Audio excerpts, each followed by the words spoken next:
말씀 들을 때 하나님이 귀한 은혜와 역사 가운데서 우리 가운데 섭리하시고 역사해 주실 줄로 믿습니다.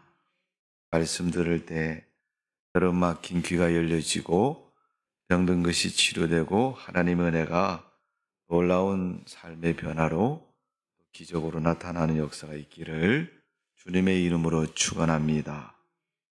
로마서 사도 바울은 우리 인생의 근본적인 문제가 뭐냐라는 것을 가르쳐주고 있습니다.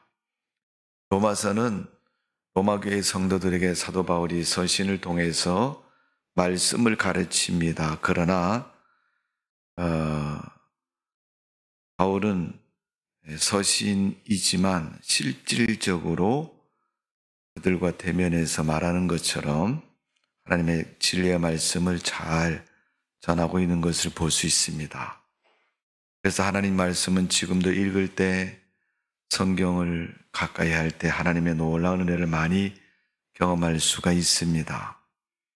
여러분 살다가 문제가 생기면 한번 성경을 심도 있게 읽어보십시오. 하나님 그 말씀 속에 크게 역사하셔서 믿음의 승리가 있도록 여러분을 크게 도우실 줄로 믿습니다. 오늘 인생의 근본 문제는 뭐예요? 죄의 문제입니다. 그래서 로마서 앞부분에는 하나님이 세상을 만드셨다, 창조의 하나님을 말씀하고 계시고, 만드실 때 그 창조의 하나님을 어떻게 만드셨느냐.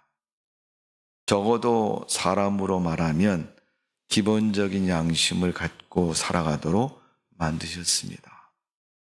그래서 사람들은 세상을 살다가 예수 안 믿는 사람들은 그릇되게 사는 사람을 보면 뭐라 그래요? 저 양심도 없다 이렇게 말하잖아요. 그리고 하나님은 그 천지 만물 속에 하나님의 창조의 능력과 섭리를 지으셨음을 가르쳐주고 있습니다.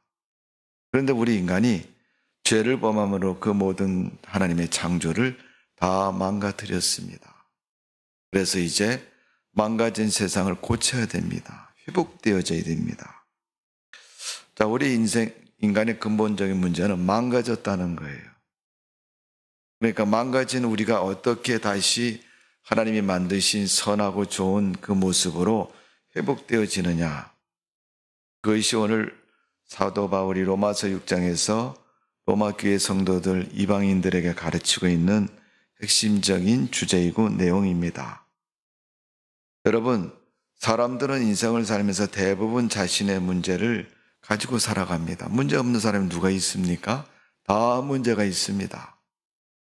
어떤 사람이 그랬대요. 아이고, 너무 그렇게 세상을 하는 너무 힘들고 어렵고 고민스럽고 문제가 많으니까 그랬답니다. 교회 나오면 문제가 없어진다고.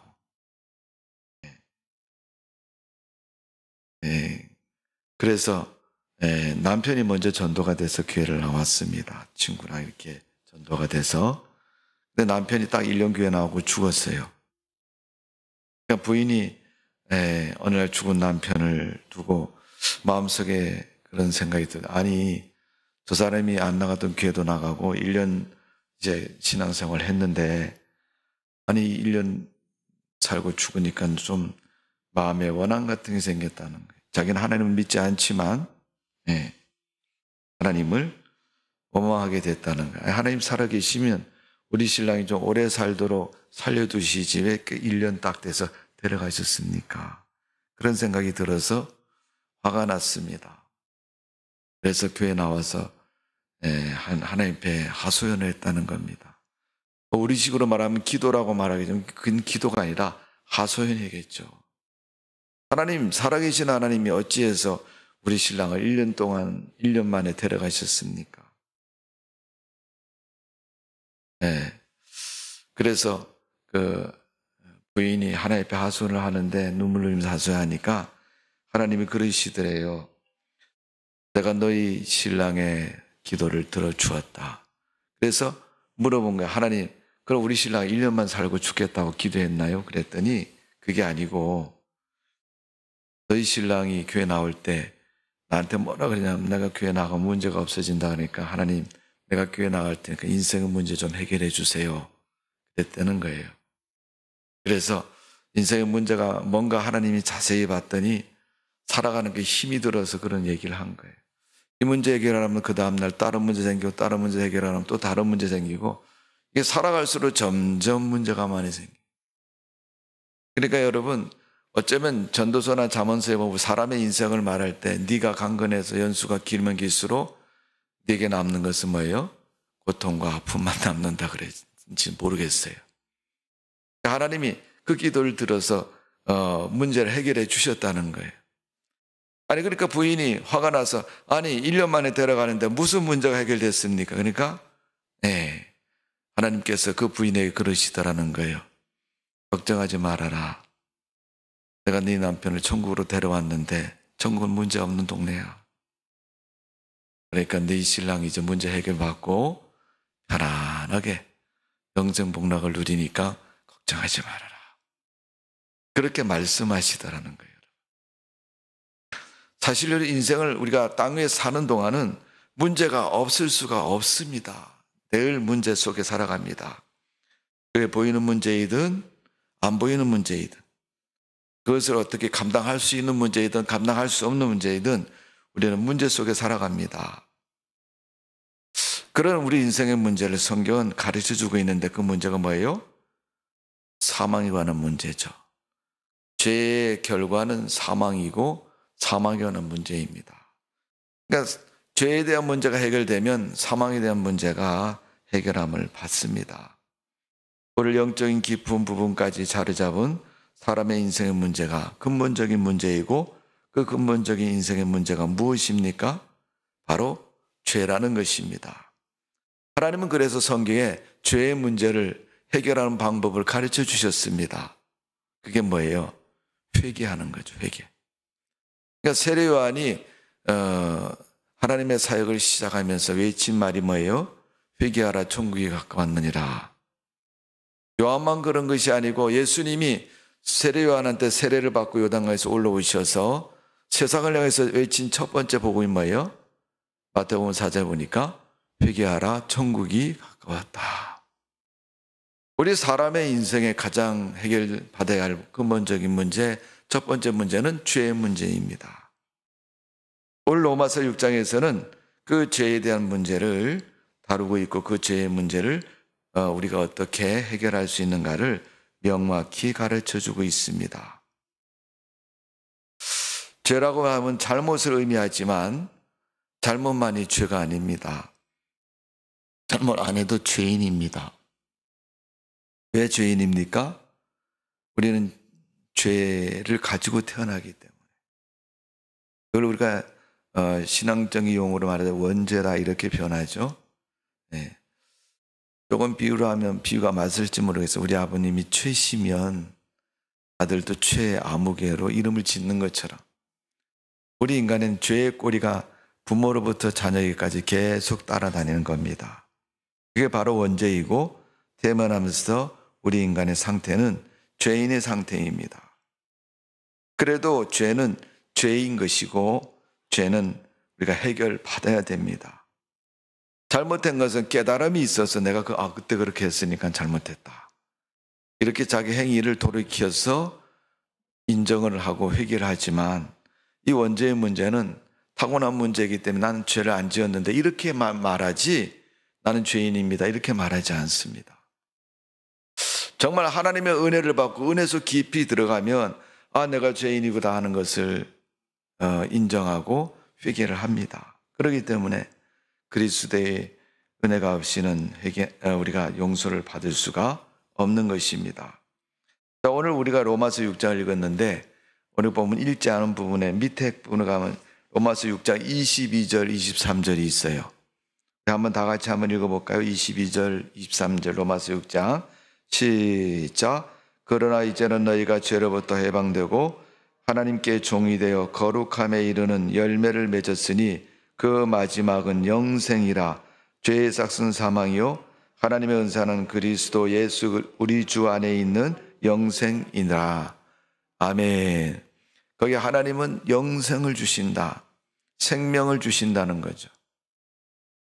영생을 영원한 생명으로 표현하는 사람도 있습니다만은 또 영적인 생명으로 표현하고 있는 것을 말하면 이건 곧 하나님의 구원을 가르쳐서 말씀하고 있는 겁니다.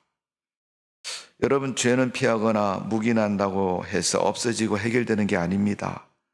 그래서 반드시 해결해야 됩니다.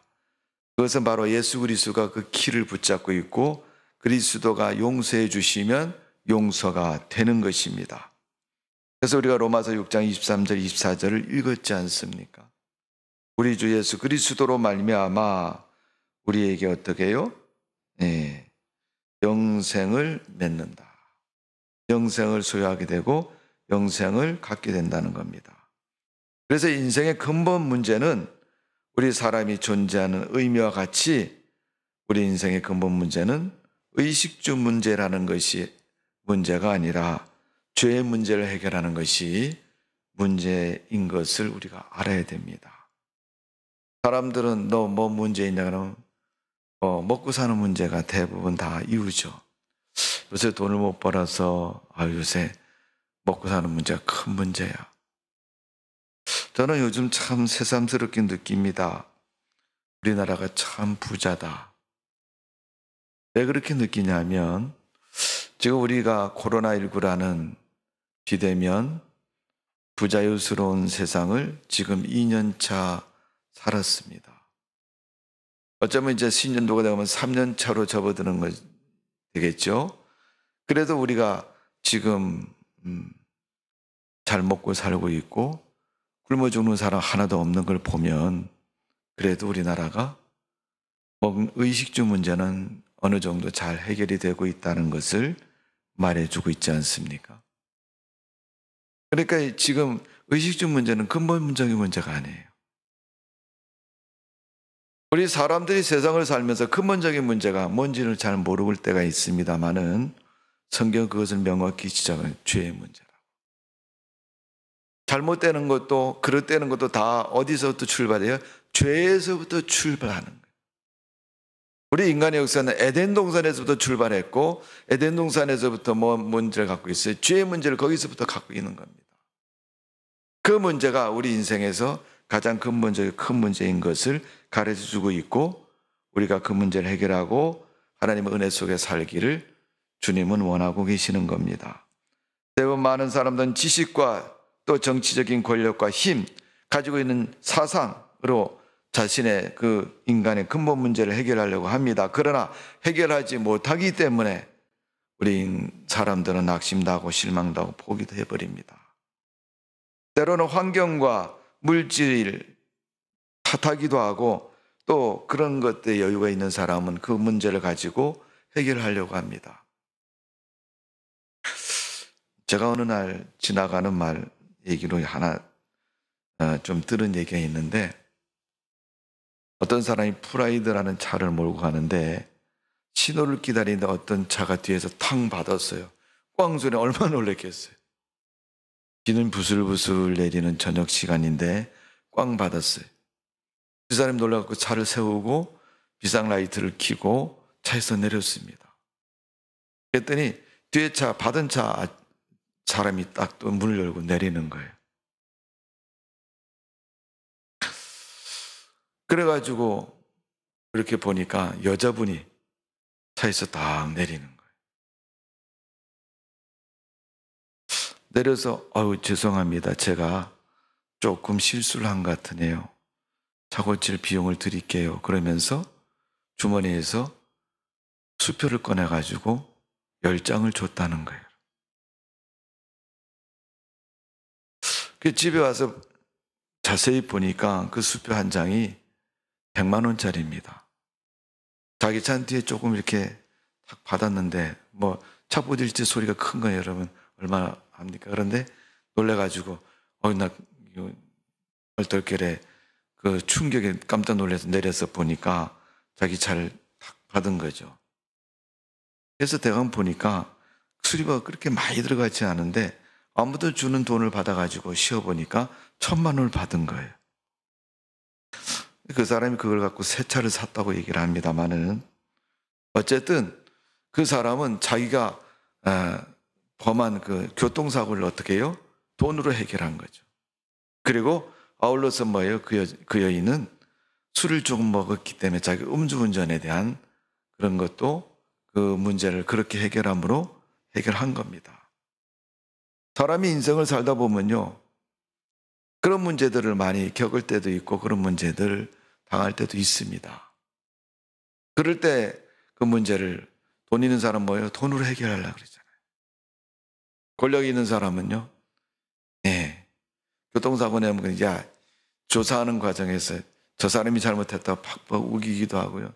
나중에는 이제 그걸 조사하는 조사관에서 아니 네가 잘못했지 않냐 그러면요, 그때는 뭐 권력의 얘기나 우리 오빠가 청와대에 있는데 뭐 이런 얘기 하잖아요. 그것처럼 여러분, 사람들은 자기의 잘못을 자꾸 그런 방법으로 해결하려고 합니다. 그러나 세상에 우리가 행위로 지은 죄는 어쩌면 그렇게 해서 덮을 수도 있을지 모르겠지만은 우리 인생의 근본적인 문제, 사망에 대한 이 원죄에 대한 문제는요, 그렇게 해결할 수 있는 게 아닙니다. 오늘 하나님께서는 가장 큰 문제가 죄의 문제라고 말하면서 내가 하나님의 형상을 잊어버렸다는 거예요.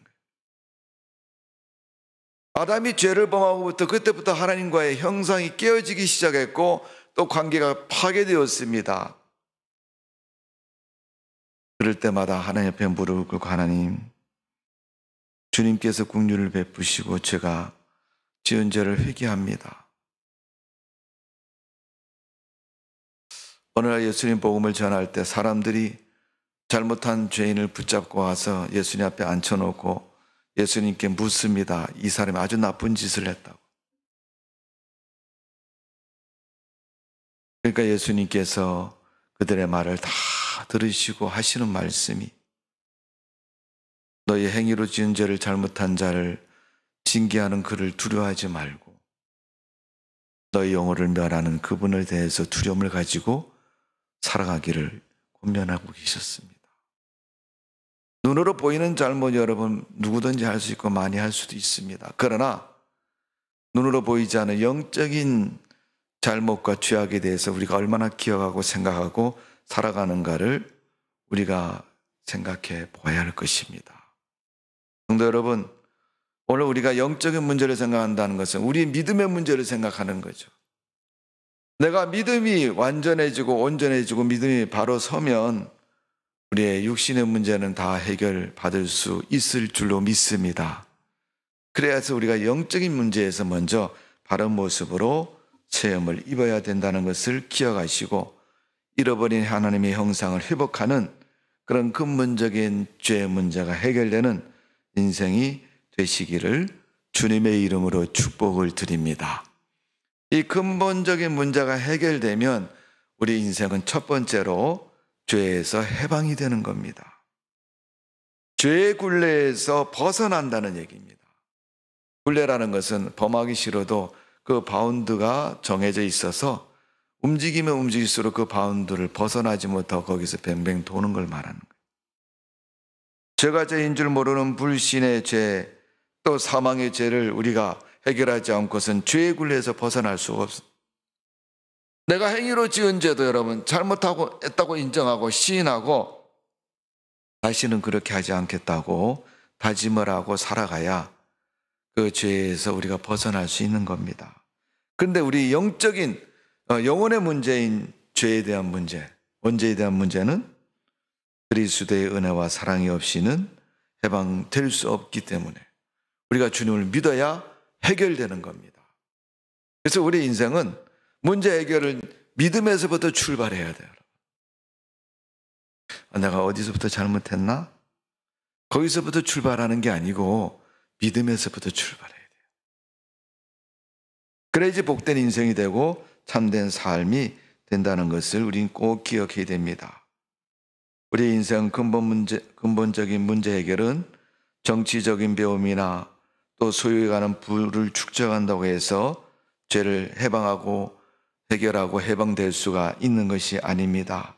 사도 바울은 유대인들에게 율법을 다 지킴으로 죄에 해방되려 했던 사람들이라고 말하고 있습니다. 그러나 오늘 본문에서는 그런 해방받지 못했다고 말하고 있고 오늘날 바울은 율법 신자가 있다고 말하고 있고 율법 신자가 되지 말라고 말합니다. 그는 해방을 받지 못한 그런 사람이기 때문에 오늘날 여러분 바울과 같이 율법 강조하고 또 율법에 대해서 우리가 말할 때 그것이 우리의 죄를 해방해 시켜주는 것은 아닙니다. 주일에 교회에 나와서 예배 드리면 의식적인 학습과 세례를 받고 또 직분을 받으면 죄에서 해방하는 줄로 아는 사람들이 참 많습니다. 야, 내가 교회 나간 지 몇 년인데 아직도 그런 걸 얘기하느냐. 우리가 교회 다니는 분에게 너 천국 갈 수 있냐고 물어보면 갈 수 있다고 대답해요? 갈 수 없다고 대답해요? 아, 간다고 그러죠. 여러분 예수 믿는데 천국 못 가겠습니까? 가잖아요. 여러분.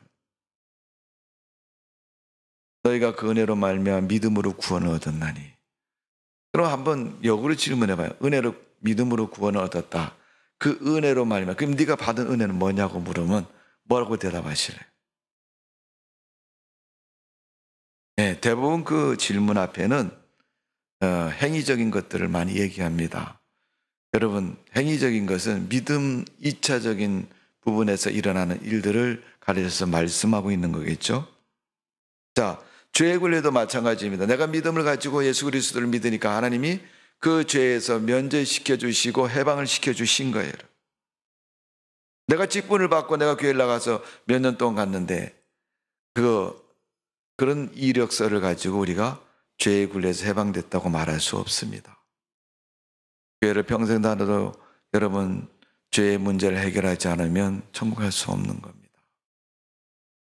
그래서 한번 또 물어보는 거죠. 너 천국 갈 수 있냐 그러면 나 교회 다니는데 천국 왜 못 가겠니? 나 간다. 그럼 또 다시 똑같은 질문으로 정말 그러면 너 천국 갈 수 있냐고 물어보면요. 화를 막 냅니다. 뭔 소리냐고? 그게 말이냐고? 그게 질문이냐고? 확신 있는 사람은 또 그렇게 소리를 지르겠죠.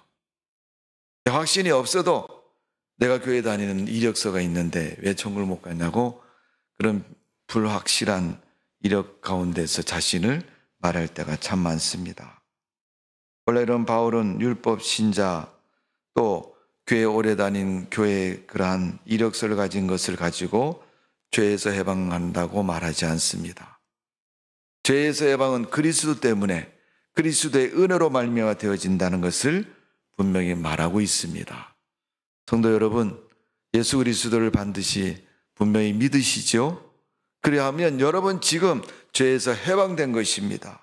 그 믿음 가지고 믿음 생활 잘 하시고 그 믿음 가지고 하나님 영광을 위해서 살아가는 성도가 되시기를 주님의 이름으로 축원합니다. 자, 우리가 성경을 한번 찾아보겠습니다. 로마서 3장 28절입니다. 앞으로 넘기시면 로마서 3장이 있습니다. 자, 우리가 6장을 하는데 3장 이미 지나온 성경이지만 로마서 3장 28절입니다. 243면 시작. 그러므로 사람이 의롭다 하심을 얻은 것은 율법의 행위에 있지 않고 믿음으로 되는 줄 우리가 인정하노라. 아멘. 제가 다시 한번 읽어드릴게요. 그러므로 사람이 의롭다 하심을 얻은 것은 율법의 행위에 있지 않고 믿음으로 되는 줄 우리가 인정하노라. 이미 구원받은 그 백성들이 믿음에 대해서 구원에 대해서 인정을 했는데 무엇으로 했다고요? 율법으로 되지 않고 믿음으로 됐다는 거예요. 그리스도를 믿음으로 구원받은 줄로 믿습니다. 그게 확실치 않은 것은 내 믿음이 확실치 않은 거예요, 여러분. 그럼 그때부터 심각해져야죠. 네. 여러분, 확실한 믿음을 가지고 주님 믿으시죠? 네, 그 믿음 가지고 승리하시기를 바랍니다. 자, 23절입니다. 로마서 3장 23절. 그 위로 올라가셔서 23절을 한번 읽어봅니다. 시작. 모든 사람이 죄를 범하였음에 하나님의 영광에 이르지 못하더니. 아멘. 자, 행위의 죄만 따지는 사람은 이 말씀에 딱 걸려서 화를 냅니다. 모든 사람이 죄를 범하였음에 모든 사람이 죄를 범해서 하나님의 영광에 이르지 못하느니. 그러면 여러분 엄마 뱃속에서 어제 태어난 아이가 여러분 걸어다니지도 못하고 기어다니지도 못하고 그 아이가 도둑질을 하겠습니까? 말도 못하게 거짓말을 하겠습니까? 걔가 무슨 죄를 지었겠어요? 너무 많이 울어서 죄인이 된 겁니까, 그럼? 그런데 성경은 그 아이도 죄인이라고 얘기를 해요. 이건 뭘 가르칩니까? 원죄를 말하는 거예요. 죄인의 자녀로 태어나서 죄인인 것을 말하는 겁니다. 하나님을 믿으니 의로 여기셨느니라. 의인이 되었다면, 여러분, 하나님 때문에 우리가 이 그리스도 때문에 의인이 됐으면요, 부모님 때문에 우리는 죄인이 된 거예요. 말을 좀 심하게 하는 분들은 그래요. 애 많이 낳아봤자 지옥 갈 놈 많이 낳는다. 막 이렇게까지 얘기를 하는데, 그렇게 얘기하면 애기 낳는 분들이 화를 막 내겠죠. 그렇게 부정적으로 생각하면 여러분 마시고, 내가 내 자녀들을 전도해서 하나님의 의인으로, 하나님 믿는 사람으로 만들어야 된다. 나은 사명, 그 다음에 전도의 사명. 사람은 전도의 사명을 잘 감당해야 그게 복되고 아름다운 말씀이에요. 그래서 우리가 아까 23절은 모든 사람이 죄인이라. 그래서 그 죄의 문제를 28절에 우리가 아까 읽은 말씀에 믿음으로 해결해 놓으셨다는 거죠.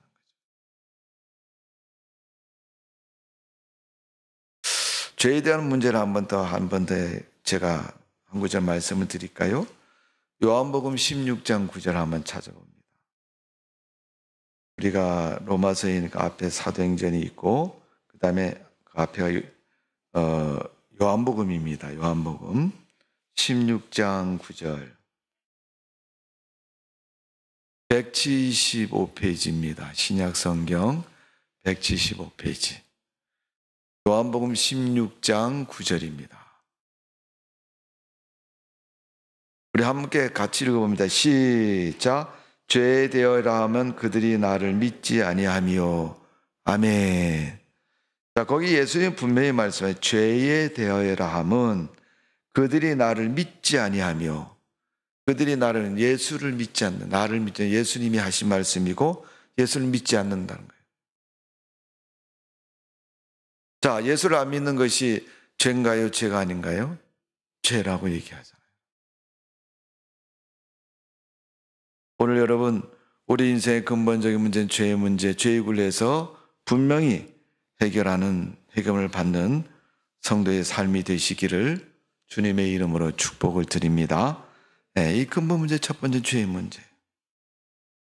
두 번째 근본적인 문제는 하나님의 법을 순종해야 된다. 이게 근본적인 문제입니다. 이제 한 단계 조금 더 나가서 하나님 믿는 이제 교인이 하나님의 법을 따라 사는 것을 말하는 겁니다. 하나님의 법에 순종해야 된다. 그러면 율법입니까? 계명입니까? 맞죠? 그런 걸 말하는 거예요. 사실 어쩌면 여러분 율법과 계명은 이스라엘 백성들이 받은 하나님의 계명이고 율법 말씀인 거예요. 그럼 왜 이스라엘 백성들에게 그 말씀을 주었느냐? 그들을 하나님이 의인으로 택하셨어요. 그래서 유대인들은 여러분 다 천국 무조건 가는 걸로 그들은 인식하고 있습니다. 죄에서 해방받으면 의의 종이 되고 하나님의 종이 됩니다. 그러나 하나님의 종은 하나님의 법에 순종하며 살아가야 됩니다. 성도가 되면 성도는 무엇에 따라 세상을 살아요? 물론 국가에도 법이 있고 도덕도 있고 삶의 규범도 있는 거 분명한 사실이에요. 그래도 우리 성도들은 우리 인생의 근본적인 뿌리를 어디 둬요? 하나님의 말씀에 둬야 돼요. 하나님이 원하는 그 말씀에 두고 우리가 살아가야 됩니다. 대한민국 사람은 대한민국에 있는 법을 순종하고 지켜야 됩니다. 그래서 대한민국 사람인 거예요. 우리나라 사람이 대한민국에 살면서 미국 사람들 법을 지키고 미국 사람들 법을 따르면요, 그거는 말이 안 되는 거죠. 교회나 가정에 문제 생기는 것은 하나님의 법을 순종하지 않기 때문에 생기는 겁니다. 우리 크리스찬들에게는 믿음의 법인 교회의 법이 있고 또 우리가 속해 있는 근본적인 가정이란 테두리 안에서 가족이라는 가족 간에 지켜야 할 법적인 사랑의 규범이 있습니다. 하나님의 법을 순종할 때 우리는 자유함을 누리게 되어 있습니다. 성경 말씀이 약속이고요. 왜? 요한복음 8장 32절에 그렇게 말씀하셨기에 진리를 알지니 진리가 너희를 자유케 하리라. 거기에 진리는 주님이 되기도 하고요. 하나님이 우리에게 가르쳐 주신 삶의 법을 말하기도 합니다. 그래서 우리는 그 말씀대로 살면서 순종해야 됩니다. 우리가 오늘 로마서 6장을 보았는데 로마서 6장 본문의 말씀 중에 12절, 13절 말씀을 보면 이런 말씀이 있습니다. 그러므로 너희는 죄가 너희 죽을 몸을 지배하지 못하게 하여 몸의 사욕에 순종하지 말고 또한 너희 지체를 불의의 무기로 죄에게 내어주지 말고 오직 너희 자신을 죽은 자 가운데 다시 살아난 자같이 하나님께 드리라. 너희 지체를 의의 무기로 하나님께 드리라. 자, 여기에 보면 우리의 몸을 두 가지로 표현하고 있어요. 첫 번째는 불의의 무기, 두 번째는 의의 무기. 불의의 무기는 뭐예요? 죄를 따르는 것을 불의의 무기라 그랬어요. 불순종, 불신을 따르는 거. 그냥 세상 내 마음대로 내가 살고 싶은 대로 살아요. 근데 여러분, 우리가 세상에 보면 그렇잖아요. 세상에 대한민국에 만일 예를 들어서 법적인 조항이 이런 조항이 있다 그러면 그걸 안 어기면 법을 안 어긴 사람이 되죠. 근데 하나님의 법은 그렇지 않습니다. 그걸 잘 지키면서 산다 그래도 하나님의 의롭게 인정해 주지 않으면 의인이 되지 않습니다. 그래서 오늘 로마서 12장 13장에 보면 우리 지체를 우리 몸을 불의의 무기로 내어주지 말라. 그 불의의 무기는 죄에게다 내어주지 말라. 죄 짓는 곳에 사용하지 말라는 거예요. 그러니까 하나님 믿는 성도는요, 죄를 범하여 살면 안 돼요. 죄를 멀리 해야 돼요. 죄는요, 여러분, 전염성도 강하고 요즘 코로나19가 아주 대단히 전염이 강하잖아요. 오미크론에는 변이 바이러스는 더 전염성이 강하다고 그러잖아요. 아무튼 그렇게 되어서 우리가 전염성이 강한 것처럼 죄는 전염성도 강하지만요, 연쇄성이 있어요.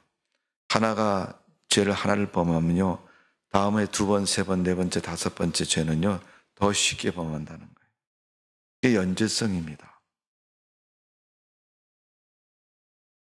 그래서 그리스도의 사람으로 살아가고 그를 사랑하는 사람하고 의의 무기로 자신을 드린 걸 말하는 것입니다. 여러분, 성도가 하나님의 법을 순종해야 되는 것은 죄를 범하지 않기 위해서 우리가 하나님의 법을 따라야 되고 말씀을 따라야 되죠. 그러나 더 중요한 것은요, 내가 하나님의 말씀을 따라 살아야 내 믿음이 지켜진다는 거예요. 사람들은 돈을 벌면 돈을 지키려고 노력하잖아요. 그죠? 네. 그럼 경제 규모가 변하기 때문에 화폐 가치도 자꾸 변합니다. 그래서 변함이 없는 덜한 사람들이 금을 모아서 사놓는다든가 돈을 모이면 아니면 또 여러 가지 부동산에 투자를 하든가 그런 방법을 통해서 자기 재산을 지키려고 노력을 하는 거죠. 성도는 하나님의 은혜로 믿음을 가지고 구원을 받았는데 우리가 믿음을 잃어버리면 다 잊어버리는 거거든요. 근데 그 믿음을 지켜야 돼요. 믿음 잃어버리면 다 잊어버리는데 믿음을 지켜야지. 믿음 없으면 천국 못 가잖아요. 뭘 믿었냐면 하나님 믿었다고 그럼 어떻게 믿었냐고 물으면 이렇게 믿었다고 말하지 못하잖아요. 그러기 위해서 우리는 믿음 생활을 해야 되고 믿음을 지켜야 됩니다. 그러기 위해서는 어떻게 해야 돼요? 하나님의 말씀을 잘 순종하고 따르는 믿음이 지켜지는 거예요. 하나님의 말씀을 따르지 않고 세상 것만 자꾸 쫓아가면요, 우리가 하나님을 믿으면서도요, 내 믿음을 누가 인정해요? 하나님이 인정하잖아요. 그럼 하나님 믿으면 내 믿음을 하나님이 인정하시고 너 믿음이 있다 없다? 내가 너에게 믿음을 인정한다. 하나님이 인정하셔야 그 믿음이 참된 인정이죠. 어떤 사람들은 어떻게 해요? 하나님의 인정하는 것보다는 사람에게 인정받으려는 사람. 가짜 믿음이죠. 그 사람이 나보다 많이 배우고 훌륭한 사람이면 그래도 어느 정도 이해가 돼. 왜? 내가 못 배웠으니까 나보다 공부 많은 사람을 가서 물어본다. 왜 이치상으로 좀 맞잖아요. 근데 그게 아니고 나와 가까운 사람에게 물어본다. 집사님, 왜 그렇게 하세요? 그럼, 네, 내 목사님, 걱정하지 마세요. 다 물어보고 해요. 이거 지금 맞는 거 틀린 거 다 물어봤어요. 누구한테 물어봤어요? 우리 신랑한테 물어봤어요. 언제 물어봤어요? 어제 물어봤는데. 신랑이 그렇게 해도 된대요. 그러니까 그렇게 해도 된대요. 그래서 맞다고 생각하고 그렇게 한다는 거예요. 목사님 그분의 집사님에게 물어봤습니다. 집사님, 신랑이 믿음이 있어요? 그랬는데 있어요? 자기도 확신 못하는 그 사람에게 믿음의 문제를 물어보고 그 사람이 이게 맞는 거야 라고 한다고 해서 그게 그럼 신빙성이 얼마나 되겠습니까? 우리가 믿음에 대해서는 하나님께 물어봐야죠. 사람에게 물어보는 게 아니에요. 교회 문제도 하나님께 물어보고 우리가 믿음 생활하는 데 있는 모든 문제는 다 하나님께 물어보고 그러지 않으면 인간의 생각과 인간의 어떤 그런 기준에 따라서 들쑥날쑥하기도 하고 틀린 기준이 나오기도 하고 잘못된 기준을 가질 수도 있습니다. 여러분, 하나님 말씀은 우리의 믿음을 위해서 순종해야 됩니다. 우리의 믿음을 지키고 우리가 좋은 믿음으로 살아가기 위해서는 하나님 말씀의 법에 순종해야 되는 거예요. 그러니까 교회 나오고부터 그때부터 하나님 말씀을 열심히 읽고 공부하고 순종함으로 그 인생이 복받는 인생이 되고 또 하나님 앞에 인정받는 믿음의 인생이 되는 것입니다. 마지막 세 번째로 우리 성도들이 근본적으로 해야 될 것은 거룩한 삶을 추구해야 된다는 거예요. 거룩한 삶이라면 근본적으로 믿음의 삶을 말하는데 우리가 신앙의 삶을 추구해야 됩니다. 베드로전서 1장 15절 16절 말씀은 이제는 너희 지체 외에는 종으로 들여 거룩함을 이루라. 로마서 오늘 본문 19절의 말씀, 6장 19절의 말씀을 밑에 내려가셔서 우리 14절까지 읽었잖아요. 19절 말씀 한번 읽어보세요. 다 같이 한번 읽어볼까요? 6장 19절 시작. 너희 육체의 연약함으로 내가 사람의 예대로 말하노니 전에 너희가 너희 지체를 부정과 불법에 내어주어 불법에 이른 것 같이 이제는 너희 지체를 의에게 종으로 내어주어 거룩함에 이르라.